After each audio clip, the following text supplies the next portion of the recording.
Hello friends, I am Chevy. Welcome to my shed. How are you today? How's life in your world? How's things where you are? I hope it's fantastic. Everything here is great. And today we're going to talk about the train game. So, fair warning, this is not going to be easy to follow. I'm going to say a lot of things that you haven't played this game, you probably don't understand it. I just need to get this out of my head. And this is my platform for that. So I apologize in advance for the weirdness of this. And if gaming isn't your thing, maybe just skip this one and go somewhere else and enjoy the rest of your day. I had another one of those modes. So this is Rival Rails, a two-player train game that I've been working on now for a little over 2 years, I believe. I think that most of you might be familiar with it if you've been here. This is the current iteration. And while at its core, it's pretty darn close to what I set out to be. It's very, very far from what it started as 2 years ago. This is the iteration that I took to Mexico and played with my friend in Mexico. Jeff has been the main playtester for this game, and I mean, honestly, at this point, probably deserves a co-designer credit. I would say most of the impactful major changes came from him. From his suggestions. Maybe he didn't design the changes, but he said, have you thought about something like this? So this is what I'm currently calling version 3, Rival Rails version 3. Version 1, I finished, quote, finished in 2021. Yeah. I said it's done. I'm done working on it. I'm done. Or no, that was last year, 2022. So I finished version 1. I had a very quick... And part of the reason was that original game had this round structure where we took turns but turns were broken into rounds, and who went first was... So there was like a traditional train game dividends payout 3 times, and then whoever had the most money wins. And I liked it, but my friend Jeff said, have you thought about removing the rounds completely? And that led to this version of the game. Now, this is what I'm calling version 3 because it is a significant departure from what I attempted with V2. And the main thing I did to this was, again, one of Jeff's suggestions was, why don't we shrink the board? Have you thought about a smaller board? So, in the very early days, there was this weird marketplace when you made a market move. There was this chart thing, and payouts were based on how many connections were made times the market value on the chart, and it was this complex thing, and I didn't want any of that. I wanted a simple, ready-to-go, set up and play kind of game. So I now had, going into Mexico, I was pretty comfortable with the game. I thought, we're getting really darn close. At this point, I'm just balancing. And what I had was this mechanism here. I'm going to try to explain this so that it makes sense. On these tracks was a cube, all right, a die. And these die started off on value 1. So when you make a connection, you get paid 1 times whatever the dollar amount is showing. So 1 times 1, 1 times 2, whatever. Here's the thing. So this is again a moment where Jeff was like, what if we throw this part away? Because what ends up happening in this game is, as this die moves back and forth, it's kind of like a tug of war. I, quote, stole this mechanic from a game I've never played, and I've also have no concept of how the mechanic works in that game. But a friend said, I really like the tug of war mechanism in Seven Wonders Duel. And I went, oh, that's a good idea. A tug of war for the commodities market, because that's kind of how it works, right? If we're battling it out, we're both suppliers of toilet paper, and there's a tug of war in that market.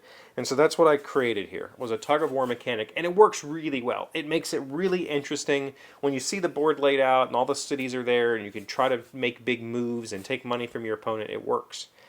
The thing is, this market works opposite of reality. Because what ends up happening is when I make a move that brings the market back to my favor, I increment this die, which means that I'm now making more money. That's been a problem, a quote problem, for a while, because it is counterintuitive to how markets actually work.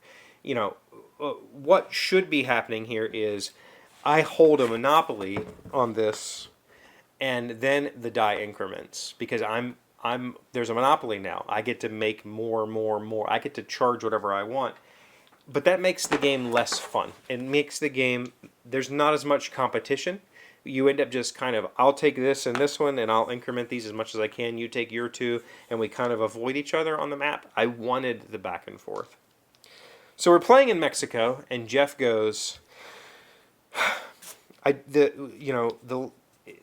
the rest of the game works. The way the trains get laid out works. The way the cards work. There's bonuses that you get for having the majority of a share. You don't get a payout like a stock game, but you get a special power for having a majority.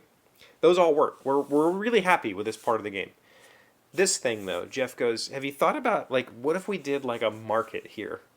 Let's go back to the idea of these commodities have value, and what if those values go up until somebody makes a payment, and then the value drops, and then it goes up, starts climbing again until somebody makes a payment. And I thought that's an interesting idea. The problem is we'd have to artificially inflate those prices somehow, so we came up with an idea of using dice. So I created some specialty dice, and the concept here is at the beginning of the game, you're going to roll 2 of these dice, and you're going to increment the resources that show up.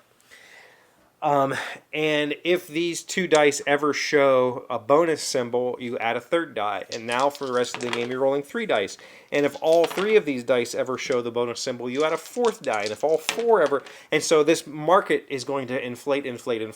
Because as the game progresses, we make bigger and bigger deliveries, so we have to keep adding more. And it's interesting. It's an interesting mechanic, but it adds components. It adds complexity. And I'm not positive that it's worth it. I'm not positive that all of that extra stuff is worth, because this works. This cube thing works. It's not based in reality. In fact, it's the opposite of reality, but it works. So the other day, I was sitting on the couch, and I was working on these dice, and I sent Jeff a message, and I was like, here's a crazy idea. How about, instead of messing with this dice mechanic, we just invert the money. So we start the game with a bunch of cash, and then as I make a market change, that's how much money you lose.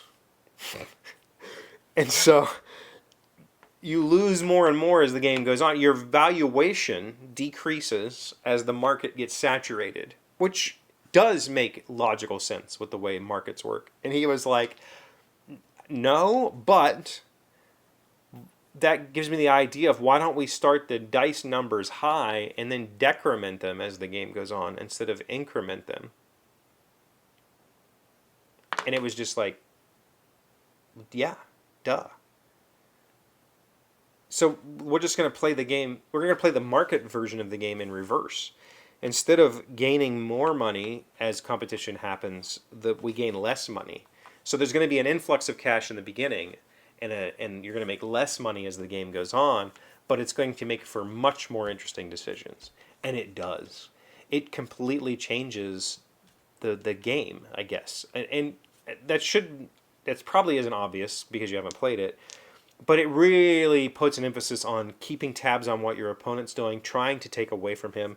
In the old version, if I take this die, at the beginning of the game, I grab this die, and I get it all the way back here on number 5.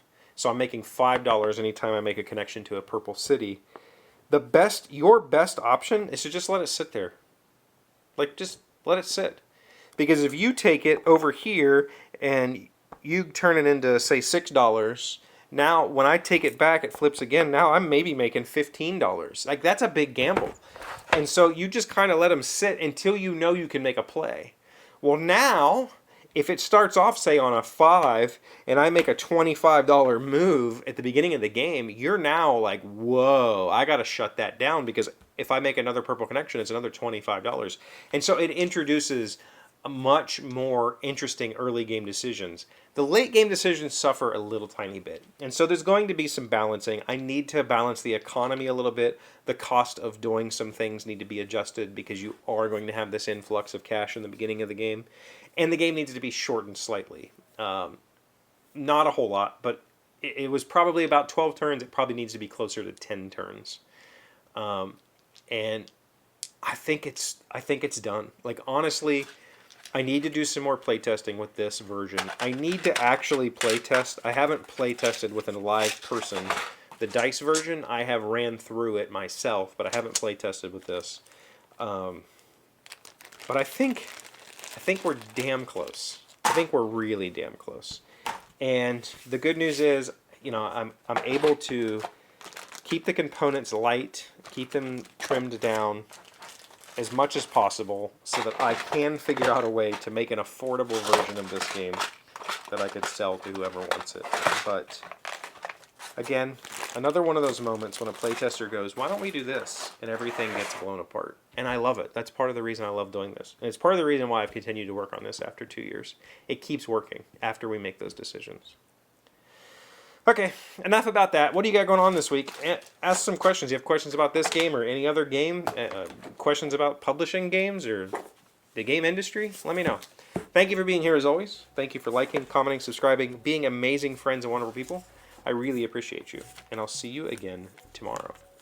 Today's word you should know sounds smart is reflexive. It's an adjective meaning something that happens through reflex rather than deliberate choice or effort. We don't mean to act imperiously towards the nouveau rich. It's just a reflexive and conditioned response. Reflexive, R-E-F-L-E-X-I-V-E. Is that really a difficult, like, new, modern, special word? I don't think so. It's pretty normal, I think.